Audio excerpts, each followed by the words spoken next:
Hey everyone, and welcome back to Joey's Retro Newscast, where I go over the top news of the last week in retro handhelds, retro gaming, and just gaming in general. We have a decent amount to talk about today, so let's just jump right in. Starting off strong in both emulator and firmware news, we have a new custom firmware called KNULLI, KNULLI, you figure it out.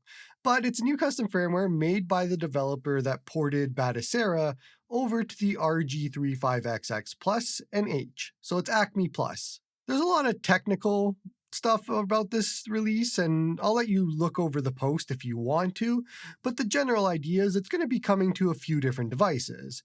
And from what he says, it's going to be starting with the RG28XX Plus, H, and 2024 model.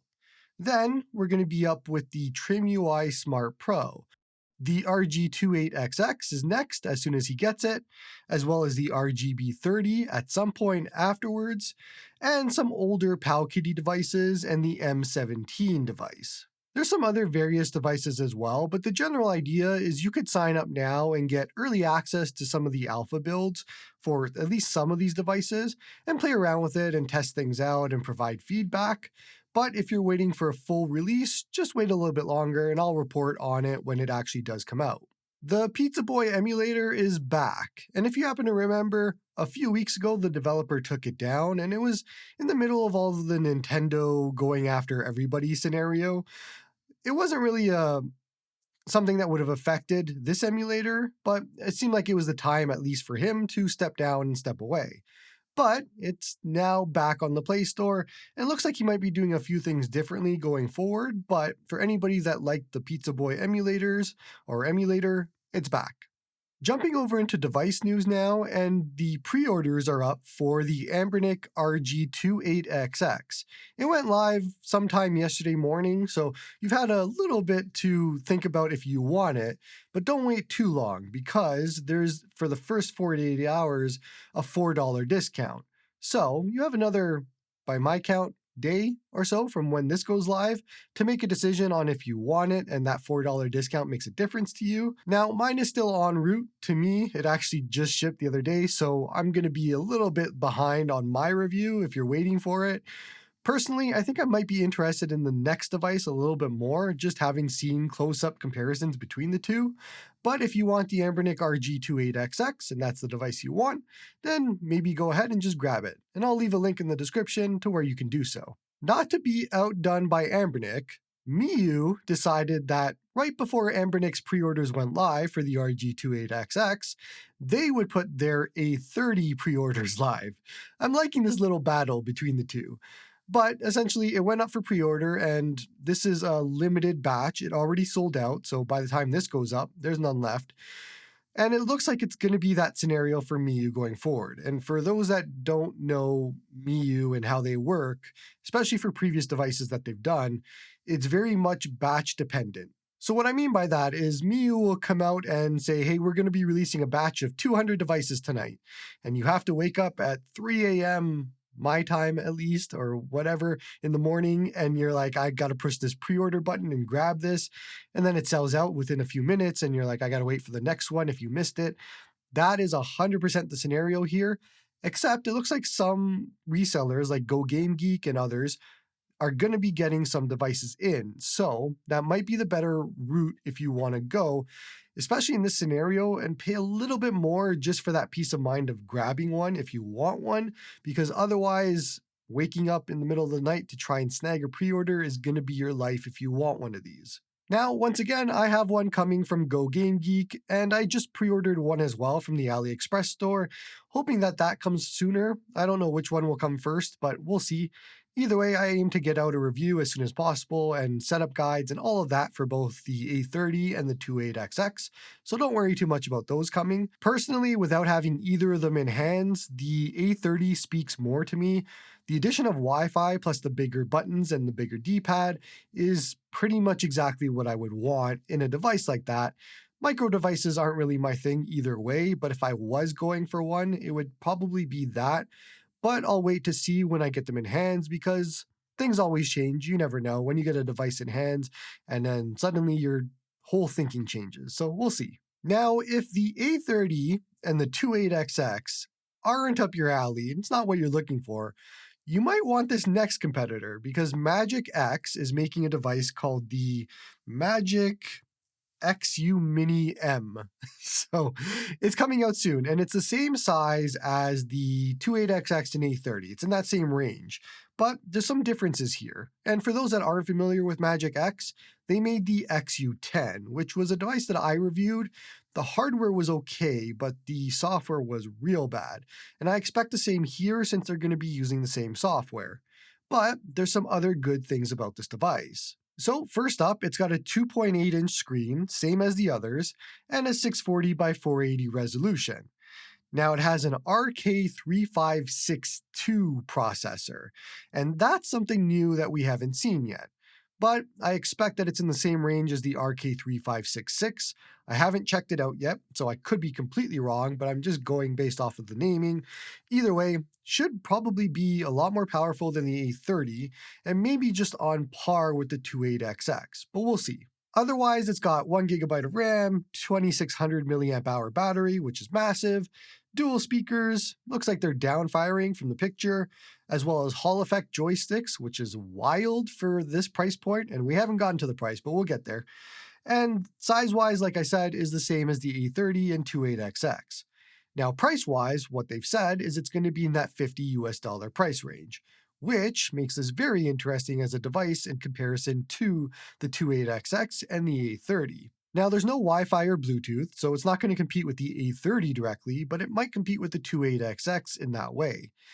Either way, looks like, again, from my own perspective, the software is going to be the biggest knock against it, and we'll see how the hardware actually is in comparison, but looks like an interesting alternative option for those that want another micro device. Okay, so last on our device news, and I kind of went back and forth on whether or not I wanted to report on this or even bring attention to it, but I kind of felt I had an obligation to do so. One weird thing about this hobby is we're kind of silent and segmented.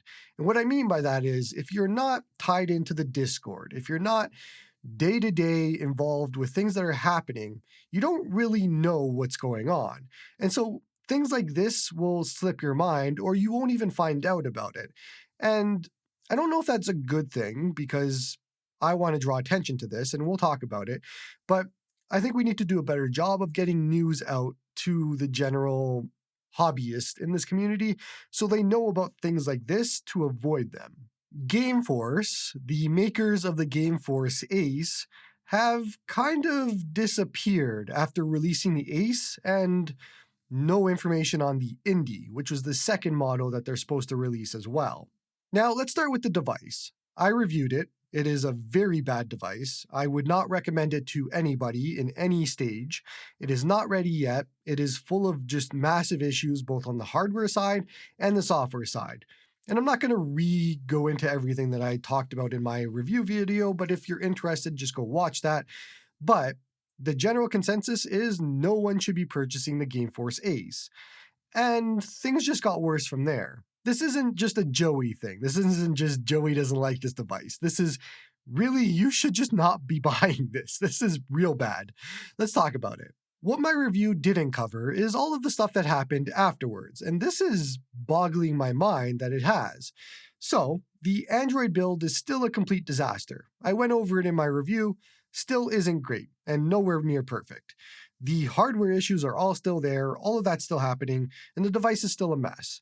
But the biggest issue here is GameForce, and this is weird, but their complete disappearance as well as lack of transparency and lack of responses. So people on the GameForce Discord have been requesting updates, refunds, parts, shipping updates, indie updates, a whole whack of different things. There have been so many different requests on that Discord, people getting very angry, people doing chargebacks, and GameForce not actually responding to the chargebacks, so it's just going through, and all of this sort of thing that is very confusing because GameForce hasn't said a single word in that Discord for a month now. Look, GameForce has released handhelds in the past, and I don't want to use the word scam here lightly, but it really starts to feel that way when you go from talking almost daily in your Discord to complete disappearance for a month. You don't respond to emails, you don't respond to Discord requests, you don't respond to anybody. And the last communication by GameForce, by the guy that works there, was an April Fool's joke saying that they were going bankrupt. And then a little happy emoji later, as in that was a joke. But you don't make those kind of jokes when you just released a product that has a lot of people very angry that they spent 160 to 200 US dollars on something that doesn't work. That is not a good decision to make. I don't think they've read the room properly, and I don't know where they've gone. I don't know why they aren't responding to anything. I don't know why they've disappeared. I don't know if they're coming back. I'm sure they will, but this is just, it's crazy. So I want to draw attention to it because this is the kind of behavior that should just not exist. And also, we have so many handheld options that you don't even need to pay attention to this one, especially if they really don't deserve your money. So, in this segment, why I want to talk about it, I want you to avoid GameForce Ace and GameForce Indie, because why should you give them money if they're not even going to pay attention to you? Doesn't make sense. So just be aware, this is what's going on, want to draw attention to it, and we can move on to some better topics. If my videos have been helping you, consider supporting me on Patreon, or just give this video a like and a sub. Either or both help my channel grow. Jumping into game news now, and do you remember that Valheim game? Well, it's back with an update called Ashlands. Ashlands?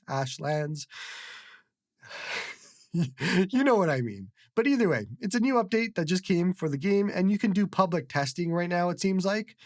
Personally, I am not even going to try and know what this update does or anything like that. Valheim wasn't a game for me, but I know a lot of people play it, so if you're interested, go check it out. A game that is for me, and my favorite on this list, and I'm probably going to say this completely wrong as I usually do, Metaphor Refantasio, whatever. You know what I mean. It's the Persona-like looking game from Atlas. It's got that same sort of style and design and character looks, but it's a completely different game. It looks like it's more action RPG, and you have a hoverboard, which is awesome because it's a hoverboard, and that's cool. They did a showcase for, I think it was about half an hour or so, and they gave a release date of October 11th, 2024. And this game looks absolutely really cool. Again, it's very much the Persona style in looks and design and all of that, but completely different gameplay. They go in depth in this 30 minutes about different things in the game, what you can do, how you interact with it, and all of that sort of thing. So if you're interested, I would suggest checking out that video. Plus, you can ride on a hoverboard, and I said that before, but you can ride on a hoverboard, and that's so cool. Personally, I'm very much all in on this game. I love a lot of what Atlas does, so this is just more of that. Valve just updated their Steam refund policy to include advanced access, and a lot of you might be wondering what that means. Basically, it means that any playtime that you accrued previous to a game's official release now actually counts towards the Steam refund policy of 2 hours and 14 days, I believe it is. Before, it actually didn't, and it was a loophole. So to dumb it down a little bit further, there are some games where when you buy them, you get early access to play them a few days early.